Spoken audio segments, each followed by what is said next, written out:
Russia Ukraine ও Israel Hamas সংঘাত এবং বাংলাদেশের পরিস্থিতির কথা উল্লেখ করে ভারতের প্রতিরক্ষামন্ত্রী রাজনাথ সিং তার দেশের সশস্ত্র বাহিনীকে যুদ্ধের জন্য প্রস্তুত থাকতে বলেছেন।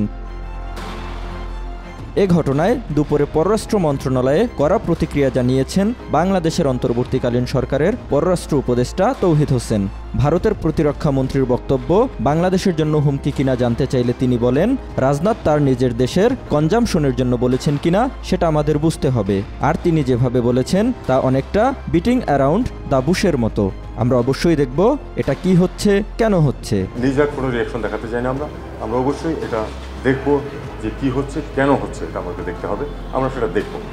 পররাষ্ট্র উপদেষ্টা বলেন, ভারতের প্রতিরক্ষামন্ত্রী রাজনাথ সিংয়ের সাম্প্রতিক বক্তৃতায় তিনি যতটা না উদ্বিগ্ন তার চেয়ে অবাক হয়েছেন বেশি।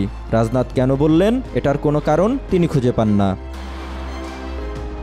সাবেক প্রধানমন্ত্রী শেখ হাসিনাকে ভারতের রাজনৈতিক আশ্রয়ের বিষয়ে জানতে চাইলে তৌহিদ হোসেন বলেন, স্বাভাবিকভাবে যে কোনো দেশ যে কাউকেই রাজনৈতিক আশ্রয় দিতে পারে। এক্ষেত্রে সেটা হচ্ছে কিনা আমরা তা দেখব। রাজনৈতিক আশ্রয় স্বাভাবিকভাবে যে কোনো দেশ যে কাউকে রাজনৈতিক আশ্রয় দিতে পারে, দেওয়া উচিত কিনা এক্ষেত্রে সেটা হলো দেখার বিষয়, সেটা আমরা দেখব। নতুন করে আর একজন রোহিঙ্গাকেও আশ্রয় দিতে চান না জানিয়ে তৌহিদ হোসেন বলেন, জাতিসংঘ শরণার্থী বিষয়ক হাই কমিশনার UNHCR চায় আরও রোহিঙ্গাকে আশ্রয় দেওয়া হোক, তবে বাংলাদেশ আর একজন রোহিঙ্গাকেও আশ্রয় দিতে পারবে না। জহিরুল ইসলাম, আজকাল।